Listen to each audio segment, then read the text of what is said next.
Hello everyone and welcome to Rock Your Block. I'm James Jack, your host, and I am honored to have as my guest noted author Leonard S. Greenberger. He wrote this beautiful book. It's entitled What to Say When Things Get Tough. It's a really, really good book. I wish I had had it in the third grade, probably the fifth grade, the 10th grade. And if I had, I'd probably have gotten a bit farther in life, especially dealing with people, than I have. But that being said, fortunately, I have Mr. Greenberger here to tell me why people like me need a book like this in their repertoire, in their library, in their glove box, to read every once in a while and remind themselves of what it takes to win over another person. So I want to thank you for coming. Well, thank you for having me. Now, first off, who are you? What are you about? And we'll start from there. Okay. Well, I have been a professional communications consultant for more than 20 years now. And during that time, I've worked with dozens of senior officials at corporations and trade associations and government agencies to help them communicate in tough situations. And as I've honed the strategies, skills, and techniques that I have taught these senior executives, I have realized that really anyone, any business professional, is going to face a tough situation from time to time. And the communications strategies, skills, and techniques I talk about in the book can come in handy when people are concerned about what you're doing and they're angry and worried and suspicious of everything you say. So instead of having that loose lip that will sink your ship, you're going to teach them how to stay afloat and navigate themselves through those tortuous or, That's a very good way to put it. Mm-hmm. And it's not just about what people say. In fact, it's more about what you do and your nonverbal messages than your verbal messages. Okay. Now, why should I have read this book, and why should I tell someone else that they should read it after they bought it? Well, as I said, any business professional, and really anyone, is going to find themselves in a tough situation from time to time when they need to communicate effectively with one person or several who are angry, worried, and suspicious of everything they say. It could be your boss, it could be employees, it could be your family, maybe your spouse, or if your organization finds itself in the middle of a crisis, you could need to communicate in a tough situation with reporters or even government officials. So give me an example of how someone may have made a mistake, realized it, or someone they work with realized that a mistake was made and they had to quickly stop the bleeding. If you want to, Well, let me give you an example from my own professional life. Okay. In having to deal with an employee. My firm has been in business for 32 years, and we've been very fortunate that only on a handful of occasions have we had to let an employee go for poor performance. We had to do that a few years ago with a young man who just wasn't working out. My partner and I sat him down to tell him the news. And once we told him that we were going to have to let him go, my partner immediately told him a story to help the situation go a little bit better than it might have otherwise. And what he told him was that this happened to me about the same time in my career when I was young like you. I took a job that wasn't really a very good fit. I didn't put my all into it, and eventually they came to me and said, "We're going to have to let you go." And let me tell you something, he said to this young man, it was the best thing that ever happened to me, because I went on and started a new career, and now here I am a partner at our PR firm. It took a very tough situation where that employee was very definitely worried and suspicious of what we were telling him, and made the conversation much easier. He took it much better. You could see it in his body language when my partner expressed some caring and empathy and used some of the skills and techniques we talk about in the book. It made that conversation go so much better than it otherwise would have. Skills is a word that you use a lot. Mm-hmm. So tell me basically how you have developed that skill and how it's a part of your everyday life, and how do you implement it immediately after you and your associates come up with a plan? Well, let me back up a little bit and talk about the different situations that you'll find yourself in and why these strategy, skills, and techniques come into play. In normal situations, a situation like this, for example, I have a certain amount of trust and credibility with you. I hope. I wrote this book. I have 20 years of experience as a professional communicator. McGraw-Hill saw fit to publish it, so they must think that I have something worthwhile to say. So I walked into this situation with a certain amount of trust and credibility. And that's typically what we find in the workplace, for example. When you're dealing with your colleagues, or you're dealing with customers, or you're dealing with your boss, for the most part, it's a normal situation. The trust and credibility exists, and you don't have to really work very hard to earn that trust and credibility or to maintain it. What we're talking about here is a very different situation, where you walk into a situation where you don't have any trust and credibility with the audience that you're trying to win over and persuade, inform, or educate about something. And so the skills that I talk about are the skills you need to earn that trust and credibility so that you can be successful in getting them to change their mind about something, or take some action that you want them to take, or just believe what you have to say. When I was a little boy, I always wanted to play baseball. And I wanted to be a pitcher, as most boys do want to be, unless they're, of course, put on track to become a catcher. Right. And I played third base, not very well. Yeah. I didn't pitch very well at all. In fact, every time they showed me the rudiments, I went completely in another direction. It made the coaches mad, it made the other players mad, and I had to suck it up and play shortstop. I enjoyed playing shortstop and second base, but I always wanted in the back of my mind to play, to pitch, Didn't matter to me. So, without the proper guidance, there was no one there to say, I can take this kid and teach him how to pitch. So that's what you do. You teach people who are in the corporate arena how to pitch the ball and strike out, or help your side to win. That's right. That is a good way of describing what we do. And the strategies, skills, and techniques, and I know I'm saying that many times, that come into play to make that work well are what I cover in the book. You're not going to find in the book very much theory. I talk a little bit about it in the beginning. The book is a very practical, hands-on primer for people that provides a lot of case studies and examples of work that I've done and my colleagues have done for our clients, and practical advice on the things you need to do to win people over when they're angry, worried, and suspicious of everything you say. Okay, I've decided I want to run for city council member of my district, in my little town. Mm-hmm. And a few years ago, I made a big mistake. I called somebody, a name that I should not have called them. Not a really bad name, but just enough to rub them the wrong way. Mm-hmm. And I'm hoping that they've forgotten. However, there are a couple of other people who remembered it, and now they know that I'm running for public office. So I hire your company to come in, and you guys are going to make it right. What do you tell me? Well, I think the first thing that we would tell you is there's a lot of power in an apology. I don't think a lot of public officials and corporate officials really understand that that's true. And that goes to a very important point that I make in the book, and I'm glad you brought it up. Now, let me step back here a little bit and talk a little bit of theory. As I said, not very much. But about 40 years ago, a professor at UCLA named Albert Marabanian did some seminal work looking at how we decide whether or not we like somebody or trust them and find them credible. And what he discovered was that primarily the way we judge people is not by what they say, but by what they look like and how their facial expressions and their mannerisms. First impressions. First impressions, that's exactly right.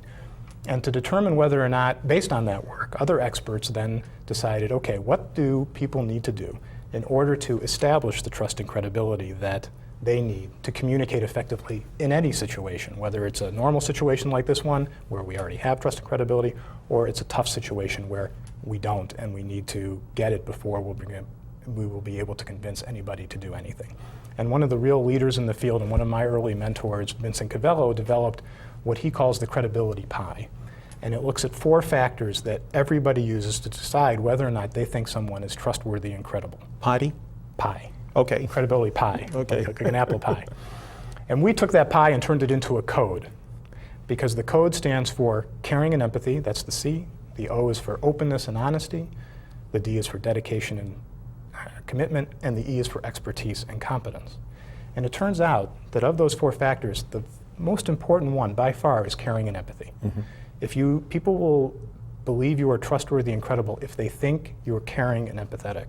And that gets back to why the apology is so important. So if you're a politician who's going to run for office and you've made a mistake in the past, it's very important to acknowledge that mistake, express caring and empathy for whatever damage you did or insult you might have made, and then move on. That's going to take you a long way towards being able to reestablish that trust and credibility that you need to be successful. One thing about it, if you're going to run for public office, or if you want to be head of a corporation or whatever, someone's going to dig deep enough to find out that one little nugget about you that will either put you over the top or will bring you down. So as you said, it's always a good idea, number one, to go back and take a look inside your closets, inside your whatever's, the recesses of your mind, and just come to grips with the fact that this is something that could come back to haunt you. One of the things that I remember during the Obama campaign was he gave a lady enough money to buy a ticket so she could get back to Europe or something. And when she saw him on television running for public office, she says, "That's the guy that gave me the money." And I'm not sure whether or not he at that time was having credibility issues, but that one bit of charity helped him to win over a significant number of people. And this was something that he probably had forgotten about or didn't even mention to his staff that they could have used themselves. So that really works well. It does. I want to just emphasize the point that we're talking about President Obama and corporate leaders, and certainly they are terrific examples and people that you can watch to see how they employ the strategy, skills, and techniques in the book, both for doing it well and maybe not doing it so well. But again, the book is really for anybody, because we're all going to find ourselves in a tough situation at some point where we need to win people over who are angry, worried, and suspicious. And just as it applies for somebody in a position like President Obama, it applies for just about anybody. And in our discussion earlier, I was telling you that I thought that this is something that would really reach a lot of different people, teachers, administrators, people who really have not touched that one mind that just needs a little bit of encouragement, but that you've got to get that, you got to win that trust over. And when we come back after this little break, I want you to talk about how you break through to reach those people. The book is entitled, What to Say When Things Get Tough. My guest is Leonard S. Greenberger. He is the writer, the author, I should say, and he's also a public relations pro. He knows what he's talking about, and this is a book that I think that you should read. I'm James Jack, and this is Rock Your Block. We'll be right back. To order a DVD or VHS copy of this program or any program seen on Channel 10, call 571-749-1101. Welcome back to Rock Your Block. I'm James Jack, your host, and my guest today is Mr. Leonard S. Greenberger. He's the author of this book, What to Say When Things Get Tough. Now that sounds simple, but each of us has been very close to, if not in a panic, when we knew we put our foot in it. However, sometimes we can usually just take our foot out of it and things are all right. But sometimes it leaves a scar and a blemish, not only within our own minds and our hearts, but in the minds and hearts of other people. And Mr. Greenberger, Leonard, has been explaining how this not only works, or what he teaches works for the people in corporate America, the higher ups, the politicians, other celebrities and artists, but how it can work for the everyday Joe. That's right. And any business professional, or really anyone, because even outside of an office environment, we're going to find ourselves in tough situations. We may have difficulty with a family member or a spouse, for example, or just somebody that we come across in our day-to-day lives. So the strategy, skills, and techniques apply in any tough situation. So you go beyond Vincent Peale. That's right. In terms of how to win friends and influence. You actually go deeper in terms of how to actually touch that person. That's right, we do. Let me explain a little bit about, I get a question all the time from people that I work with. How do I know if I'm in a tough situation? How do I know if people are angry, worried, and suspicious? How do I know, as we talked earlier, whether I have trust and credibility with this audience? And there are two reasons that people become angry, worried, and suspicious, at least for the purposes of the book and what I write about. One is that they're concerned about something. And they're concerned because they believe that that you are imposing some sort of a risk on them. Yes. It could be a physical risk. Perhaps they're worried that something you're doing might put themselves in harm's way or somebody that they care about in harm's way. A good example that I use in the book is the siting of a landfill, controversial facility. If somebody comes to your community and tells you we're going to build a landfill here, they may worry that there's going to be more truck traffic, which could be dangerous on the roads. They don't know what's going to go into the landfills, the stuff they're going to be dangerous or harmful to my family in some way. So that's a physical risk. It can be an emotional risk, which means just some sort of stress or burden that you're placing on people. Think about the landfill, in addition to the truck traffic perhaps being dangerous, it's also noisy. There are a lot of odors that come off of a landfill. These aren't things that are necessarily going to hurt them physically, but you're adding to their anxiety. Or it can be a financial risk. And we'll stick with the landfill example. A lot of the clients that I work with cite controversial facilities like that, and one of the top concerns that we hear from people in the community is, what's going to happen to my property value if you build that here? Am I going to lose money? So in other words, it's now in their backyard. That's right. Or will be in their backyard. And we know how difficult that can be today to build anything anywhere. So one of the reasons that they are angry, worried, and suspicious is because they're concerned about something. And the other, as we've discussed already, is that they do not trust you as a source of information. And they may not trust you because they feel that you've harmed them in some way before, or perhaps they think you have a vested interest in the outcome, and so you don't really care about what they're worried about. So those are the two things. When you find yourself in what is known as a high concern, low trust situation, then the strategy, skills, and techniques in this book come into play, and you need to employ them. You can use them in a normal situation like this too. It's not going to hurt you, but you absolutely have to use them. Well, before we break through and win their trust, I remember reading a couple of passages where you said that times have changed, and there was a time when people just they accepted anything that the politician told them, or that the clergy or anyone, because these things were not to be questioned. We were taught to just shut up and accept it. That's right. Don't rock the boat. But around the beginning of the 80s, actually the late 60s, and then That's right. evolving into the 80s, people began to say, well, I have a voice. So now it's not as easy to just steamroll people or communities or individuals into your way of thinking, because they're just going to accept it. So here we are now, we're talking to That's the right. individual. That works also for that student that's sitting there too? Sure, absolutely. And what you're referring to is in the late 60s and early 70s, time of great upheaval, the civil rights movement, the environmental movement, as these things became more pronounced and people began to take on more power in terms of what was happening to them and happening in their communities, they started to fight back. And that's where the Not in My Backyard began to really grow. Mm-hmm. And at the same time that was happening, corporations, government agencies realized that it was no longer enough just to ignore what people thought about what they were doing and have them accept it without questioning it. Now they had to employ a new set of skills to convince them and engage with them so that they would be more accepting of what governments or corporations were trying to do.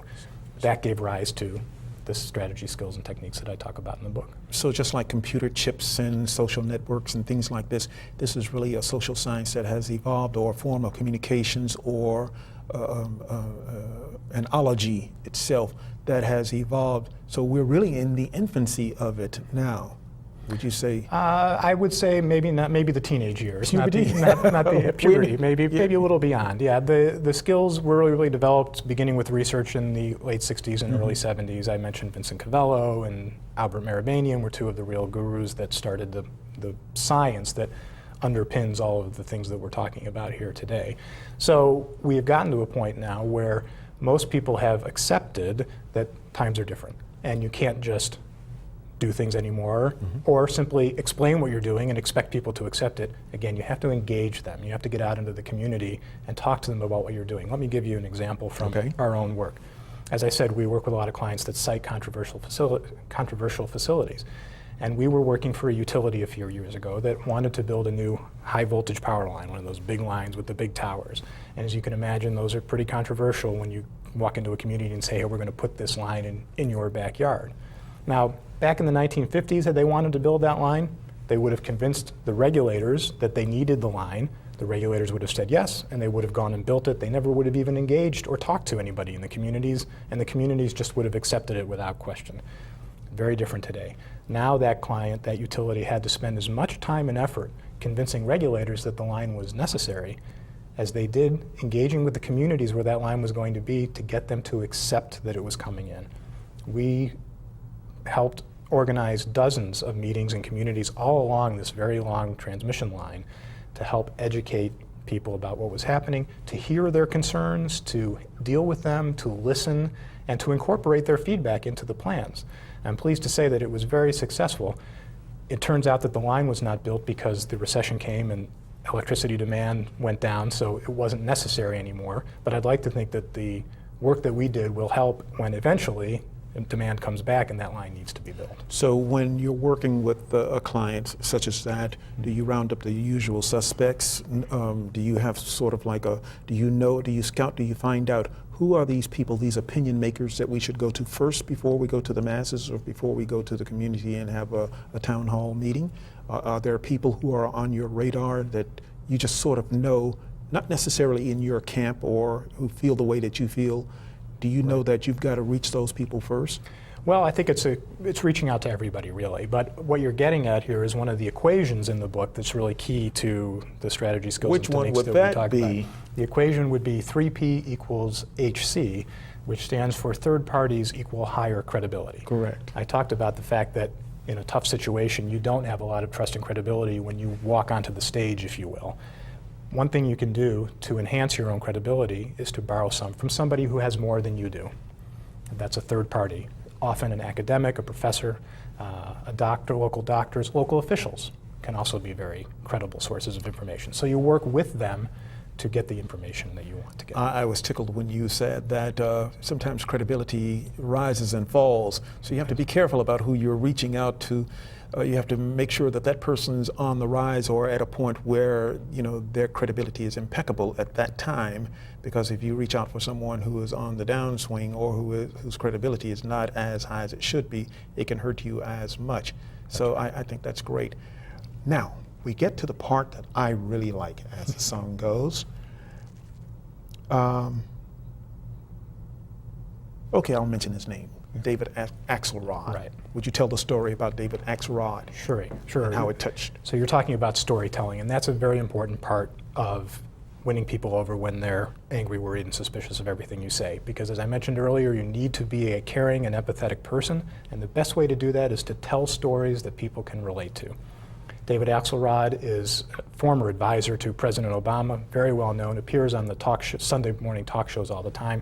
And I watched those pretty regularly, and I had gotten to the point where I wasn't listening to David Axelrod anymore because he was just speaking in talking points and messages, and that's the kind of world we live in today. You are not alone.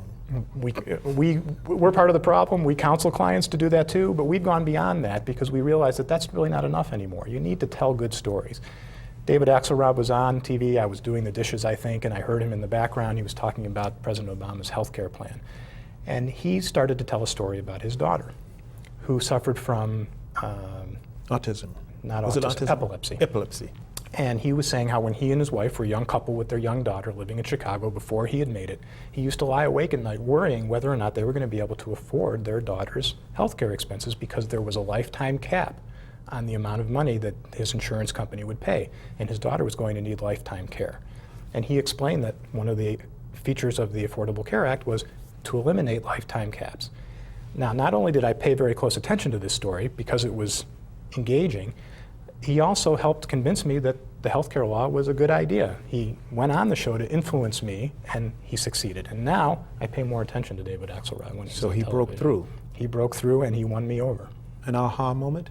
Very much so. So your own teachings had come back to teach you. Right. I realized, hey, Boomerang. that's exactly right. Hey, this stuff works. That's great. I'm a firm believer in storytelling. I think that it's an art that for a while sort of died off, but all the great masters,